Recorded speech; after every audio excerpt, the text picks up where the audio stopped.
Hello students, welcome to textual solution. और आज हम क्लास 6 का एनसीईआरटी सॉल्यूशन सॉल्व करेंगे। चैप्टर नंबर 1 है और चैप्टर का नाम है हु डिड पैट्रिक्स होमवर्क, जो कि क्लास 6 का है। ठीक है, और ये आपकी जो इंग्लिश की टेक्स्ट बुक है हनीसकल, उसका चैप्टर 1 है। So let's get started. So again हमारा चैप्टर को क्या है, हु डिड पैट्रिक्स होमवर्क। ठीक है, हम ये चैप्टर जो है ये हम सॉल्व करने वाले हैं, हु डिड पैट्रिक्स होमवर्क। तो शुरू करते हैं। पेज नंबर 11 पे जो आपका क्वेश्चन है, पेज नंबर 11। तो हम स्टार्ट करेंगे working with the text. Okay, so the first question is what did Patrick thinks that his cat was playing with, what was it really. इस क्वेश्चन का मतलब है स्टूडेंट्स कि जो पैट्रिक है, पैट्रिक का जो कैट था, मतलब तो पैट्रिक को क्या लगता है कि उसका जो कैट है किसके साथ खेल रहा है और वास्तव में वो क्या था। ठीक है, तो ये क्वेश्चन है। अब इसका आंसर हम कुछ ऐसे देंगे। आंसर ऐसे, Patrick thought his cat was playing with a doll but he was mistaken, the doll was really a little man और एल्फ। ठीक है, कि पैट्रिक ये सोच रहा था कि उसका जो कैट है वो किसी डॉल के साथ खेल रहा है, लेकिन ऐसा बिल्कुल नहीं था। But he was mistaken, the doll was really a little man और एल्फ। मतलब वो जो डॉल जिसे पैट्रिक डॉल समझ रहा था, वो डॉल नहीं बल्कि एक छोटा आदमी या फिर जो बौना जिसे हम कहते हैं छोटे कद का आदमी, वो था। ओके स्टूडेंट्स, तो अब बढ़ते हैं नेक्स्ट क्वेश्चन की तरफ। Question number 2, why did the little man grant Patrick a wish. ठीक है, जो लिटिल मैन था, वो छोटा आदमी था, पैट्रिक को एक विश पूरा करेगा, मतलब उसकी कोई भी जो विश है एक वो पूरा करेगा। उसने ऐसा ग्रांट क्यों दिया, मतलब उन्होंने ऐसा क्यों कहा कि उसका एक विश वो पूरा कर देगा। तो इसका आंसर हम कुछ ऐसे लिखेंगे, the little man was in serious trouble और danger, he appealed to Patrick to save his life from the cat. In return, he promised to fulfill one wish of Patrick. ठीक है, वो जो लिटिल मैन था वो बहुत ही मतलब serious रूप से, मतलब सीरियसली खतरे में था। उसे ऐसा लग रहा था कि वो खतरे में है, तो इसलिए उन्होंने पैट्रिक को क्या कहा कि उसको क्या है, कैट से बचा ले। मतलब जो कैट है उसके पास, उस कैट से उसको बचा ले, और अगर वो उस कैट से उसे बचा लेता है तो इसके बदले में ये जो लिटिल मैन है वो पैट्रिक का कोई भी एक विश पूरा कर देगा। ओके, तो अब बढ़ते हैं नेक्स्ट क्वेश्चन की ओर। तो नेक्स्ट क्वेश्चन है what was Patrick wish. Patrick की इच्छा क्या थी। ठीक है, मतलब पैट्रिक क्या चाहता था। तो Patrick wish that the little man और elf should do all his homework till the end of the session. ठीक है, पैट्रिक की ये इच्छा थी कि वो जो छोटा आदमी है वो उसका सारा होमवर्क कर दे जब तक उसका सेशन, जो हॉलीडे उनको मिला था, सेमेस्टर मिला था एक पूरा हॉलीडे का, वो जब तक खत्म होता है उस सेशन में, उस सेशन तक उसका सारा होमवर्क वो छोटा आदमी कर दे। ओके, तो अब नेक्स्ट क्वेश्चन है in what subjects did the little man need help to do Patrick's homework. Okay, question है कि किस सब्जेक्ट में वो जो लिटिल मैन था उसको पैट्रिक की मदद की जरूरत पड़ती थी होमवर्क करने में।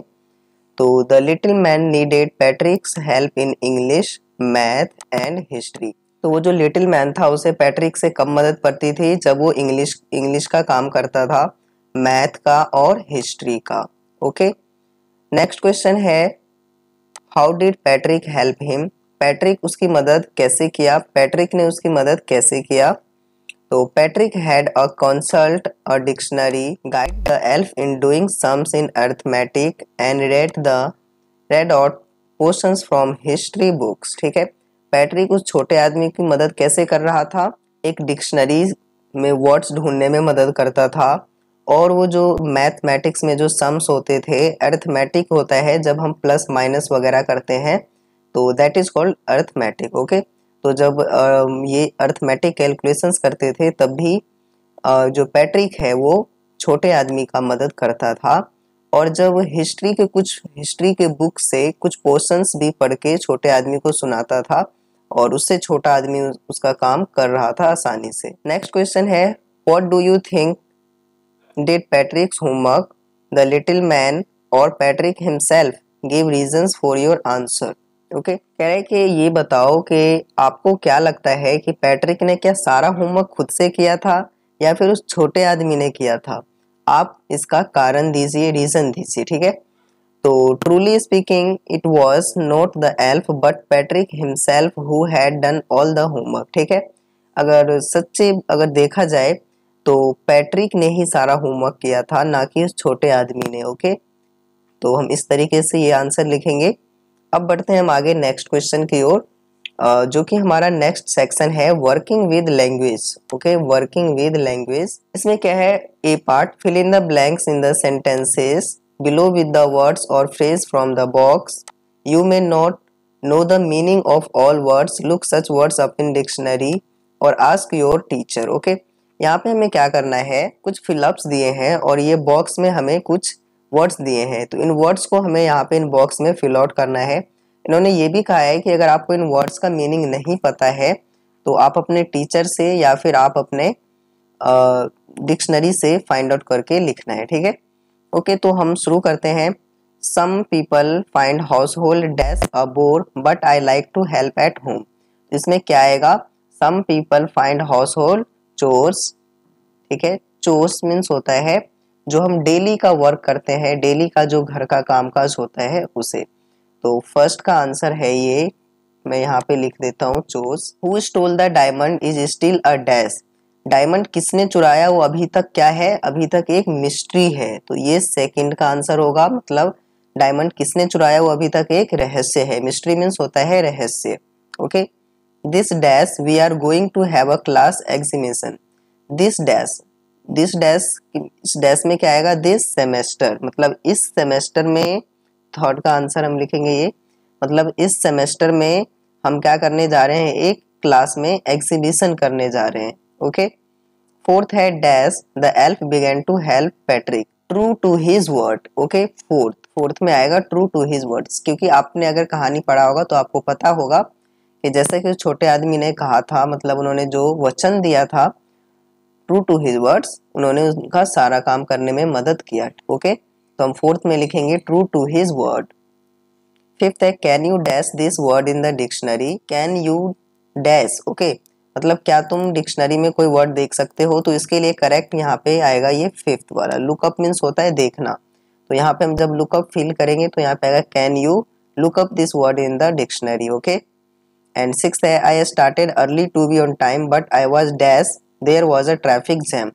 मैं बहुत जल्दी समय से निकल गया था लेकिन मैं क्या था? Out of luck. Okay, out of luck मतलब दुर्भाग्य होना या फिर मेरा दुर्भाग्य होना, तो ये हम सिक्स्थ में लिखेंगे out of luck. I was out of luck there was a traffic jam, ठीक है। She says she's got a lot of books but between you and me I think most of them are borrowed. Okay, तो ये seventh का answer होगा। इसका मतलब है उसने कहा कि उसने बहुत सारे बुक्स पाए हैं लेकिन ज्यादातर जो बुक है वो तुम्हारे और मेरे ही है, तो I think most of them are borrowed. Okay, तो मुझे लगता है कि ज्यादातर बुक्स खरीदे गए हैं। ओके स्टूडेंट्स, तो ये था वर्किंग विद लैंग्वेज का। अब बढ़ते हैं हम नेक्स्ट क्वेश्चन की ओर। तो नेक्स्ट क्वेश्चन है, यहाँ पे आपको ये कॉलम्स फिल आउट करने हैं, ठीक है, अक्रॉस में और डाउन में। तो कैसे फिल आउट करना है? वैसे साइड में मैंने आंसर लिख दिया है लेकिन मैं आपको एक बार क्वेश्चन समझा देता हूँ। जैसे फर्स्ट में है वेरी टायर्ड। ओके, तो फर्स्ट में वेरी टायर्ड का मतलब क्या होता है? बहुत ही थका हुआ, तो इसलिए हम यहाँ पे लिखेंगे। इसके लिए हमें करेक्ट वर्ड ढूंढ के लिखना था जो W से स्टार्ट होता है, इन्होंने हिंट दे रखा है, तो इसके लिए करेक्ट वर्ड आएगा WEARY, वेरी।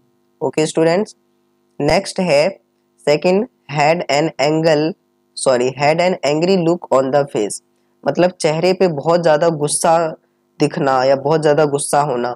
अब इसके लिए क्या करेक्ट वर्ड है? जो S से शुरू होता है और D से एंड होता है, तो इसके लिए जो करेक्ट वर्ड है वो है स्कॉल्ड, तो हम इसमें स्कॉल्ड लिख देंगे। एंड थर्ड है शॉर्ट ट्रेजर्स। शॉर्ट ट्रेजर्स के लिए क्या एग्जैक्ट वर्ड्स हैं? तो शॉर्ट ट्रेजर्स के लिए एग्जैक्ट वर्ड क्या होंगे? यहाँ पे हिंट क्या है? बी से शुरू होता है और बीच में ई भी आता है, यानी ब्रीचेस, ब्रीचेस। ओके, फोर्थ है a fault in a machine that prevents it from working properly, मतलब मशीन में कुछ एक फॉल्ट होना जो मशीन को अच्छे से काम करने में बाधा डालती है, तो इसके लिए क्या करेक्ट वर्ड्स होंगे? हिंट क्या दिया है? तो पहले हम हिंट चेक करेंगे। फोर्थ कहाँ है? ये रहा, जो जी से शुरू होता है, GL से, और बीच में सी भी आता है, तो ग्लिच। ओके, इसके लिए करेक्ट वर्ड्स है ग्लिच। अगला है a small and naughty boy fairy, ठीक है, एक छोटा और एक नटखट लड़का। इसके लिए करेक्ट वर्ड्स क्या होंगे? फिफ्थ में पहले ऑप्शन चेक करते हैं कहाँ से शुरू होता है, ई से शुरू होता है, यानी एल। सिक्स्थ है work that must be done every day often boring, जो वर्क मतलब जो काम रोज किए जाते हैं वो अक्सर बोरिंग होते हैं। तो इसके लिए करेक्ट वर्ड्स क्या होंगे? सबसे पहले तो हम देख लेते हैं हिंट क्या है, सिक्स कहाँ है, चेकआउट करो। सिक्स मतलब बीच में एच आता है और लास्ट में एस आता है, यानी कि चोरस। एंड सेवंथ है a basket with a lid, एक बाल्टी में लिड होना। इसके लिए करेक्ट वर्ड क्या है? तो पहले हम इधर से चेक करेंगे, 7 HA से शुरू है, यानी कि हैम्पर, तो इसका आंसर होगा हैम्पर। एंड 8 है give a short high pitched cry, ठीक है, तो इसके लिए करेक्ट वर्ड्स क्या होगा? तो पहले हम 8 कहाँ है, 8 को ढूंढते हैं। हाँ ओके, बीच में आर आता है और लास्ट में ई आता है, मतलब तो ये होगा श्रिक। ओके स्टूडेंट्स, तो ये था हु डिड पैट्रिक्स होमवर्क का कंप्लीट एनसीईआरटी सॉल्यूशन। इसके आगे जो स्पीकिंग वाला सेक्शन वगैरह है वो जनरली हम करते नहीं है, इसलिए मैंने आपको नहीं कराया है। और स्टूडेंट्स अगर आप चाहते हैं इसको स्टडी मटेरियल ये जो है एनसीईआरटी सॉल्यूशन, तो आप हमारे वेबसाइट पे भी जाके एक्सेस कर सकते हैं। आप सिंपल गूगल पे टाइप कीजिए textual solution, okay, and then यहाँ से जो फर्स्ट लिंक आएगा आपको उस पर क्लिक करना है। देन उसके बाद क्लास 6 को सेलेक्ट करके वहाँ से आप अपना पूरा स्टडी मटेरियल एक्सेस कर सकते हैं। बाकी ये वाला जो एनसीईआरटी सॉल्यूशन है इसका लिंक आपको डिस्क्रिप्शन में मिल जाएगा, तो आप डिस्क्रिप्शन बॉक्स ज़रूर चेक करना, वहाँ से आप डायरेक्टली ये एनसीईआरटी सॉल्यूशन को एक्सेस कर सकते हो। ओके स्टूडेंट्स, तो आई होप कि वीडियो अच्छी लगी होगी। अगर वीडियो अच्छी लगी हो तो चैनल को सब्सक्राइब जरूर कर लेना और वीडियो को लाइक भी कर देना।